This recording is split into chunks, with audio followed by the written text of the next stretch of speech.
Excellence, Monsieur le Président, l'honorable Vital Kamerhe. Monsieur le Président de l'Assemblée nationale, félicitations. Mes respects, Excellence. Mes respects et merci pour tout. Merci pour tout. Aujourd'hui, c'est un grand jour. Merci. Félicitations. Loyauté réitérée. À la demande du président de la République, parce que nous étions 3 candidats et le président a voulu qu'on applique la démocratie parce qu'il ne voulait pas avoir de préférence pour l'un ou l'autre candidat. Je dois d'abord rendre grâce à Dieu qui a fait que cet événement puisse avoir lieu. Remercier le président de la République pour la confiance qu'il m'a toujours faite et je réitère ici cette confiance auprès de la haute autorité de l'Union sacrée. Je voudrais aussi féliciter les organisateurs, c'est-à-dire le présidium, aujourd'hui présidé par l'honorable Augustin Kabouya, président AI de l'UDPS. Remercier le président Bosso et le président Bahati qui étaient dans la course avec moi.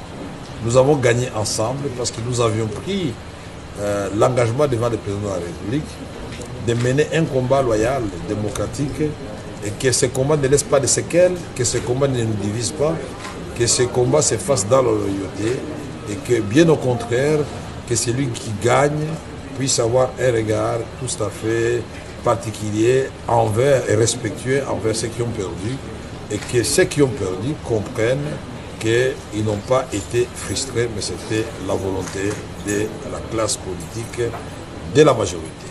Ici, je remercie particulièrement la première formation politique que j'ai eu à rencontrer, c'est-à-dire l'UDPS, et ses alliés qui comptent beaucoup de députés au sein de la Chambre, qui peuvent faire basculer les choses dans un sens comme dans un autre. Je remercie tous les regroupements de l'Union sacrée qui m'ont fait confiance.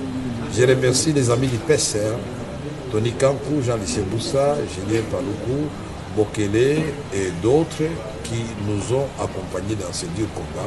Maintenant que je vais devenir président de l'Assemblée nationale, inévitablement, parce que je serai le candidat de l'Union sacrée de l'opposition, candidat unique, et je voudrais rassurer tout le monde que nous allons travailler dans l'harmonie, que nous allons faire en sorte que nous puissions redorer l'image de l'Assemblée nationale et des députés nationaux. Nous allons faire en sorte que la séparation des pouvoirs soit une réalité.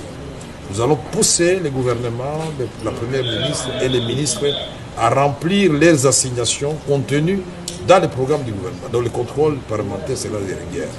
Nous allons faire en sorte que les cris de détresse de notre population profonde soient relayés dans les débats à l'Assemblée nationale. Et surtout, cette agression rwando-ougandaise contre notre pays et particulièrement dans le Nord Kivu et dans l'Ituri, il faudra que là, cela se sache. Nous allons faire en sorte que les réformes soient élaborées et adoptées à temps pour que les actions du gouvernement trouvent un matelas sur lesquels elles vont prospérer et porter des fruits en termes d'héritage que le président voudrait laisser à notre pays.